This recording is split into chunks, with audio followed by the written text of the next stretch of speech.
40,000 ভেড়া, এত পরিমাণ গনিমত যখন রাসূল সাল্লাল্লাহু আলাইহি ওয়াসাল্লাম পেলেন, তিনি এগুলো বন্টন করতে শুরু করলেন। মক্কার সাহাবাদেরকে দিলেন, অন্যান্য গোত্রের লোকদেরকে দিলেন, আশেপাশের সবাইকে দিলেন। মদিনার যে সাহাবারা তাদেরকে কিছুই দিলেন না। ফলে ওনাদের মধ্যে ক্ষোভের জন্ম নিল। ক্ষোভ থেকে ওনারা সমালোচনা করতে আরম্ভ করলেন আল্লাহ রাসূল সাল্লাল্লাহু আলাইহি ওয়াসাল্লামের। এবং সমালোচনা করতে করতে এটা এমন পর্যায়ে চলে গেল, এক পর্যায়ে তারা বলতে আরম্ভ করলো যে আমরা ওনার জন্য জান দিলাম, জীবন দিলাম, আজকে উনি এত সম্পদ পেয়ে সব নিজ এলাকার লোকদের মাঝে বন্টন করে দিল, এটা কি ঠিক করলো উনি? মানে কেমন যেন রাসূল একটা ভুল করে ফেলছেন, আল্লাহ তার রাসূলকে ক্ষমা করুক, এরকম একটা কথা তারা বলে ফেললেন। আল্লাহ রাসূল সাল্লাল্লাহু আলাইহি ওয়া আলিহি ওয়াসাল্লাম যখন এই কথা শুনলেন, তিনি সবাইকে ডেকে বললেন, ইয়া মা'আশারাল আনসার, আমি কি তোমাদেরকে পথভ্রষ্ট পাইনি? আমার ওসিলায় তোমরা হেদায়েতের দেখা পেয়েছো। আমি কি তোমাদেরকে নিঃস্ব পাইনি?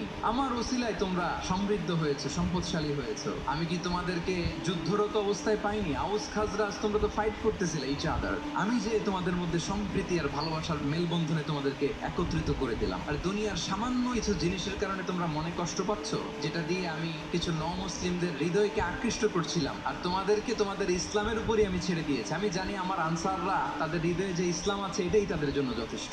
তোমরা কি এতে খুশি হবে না? মানুষ উট আর ভেড়া নিয়ে তাদের এলাকায় ফিরবে, আর তোমরা আল্লাহর রাসূলকে নিয়ে তোমাদের এলাকায় ফিরবে। আল্লাহু আকবার।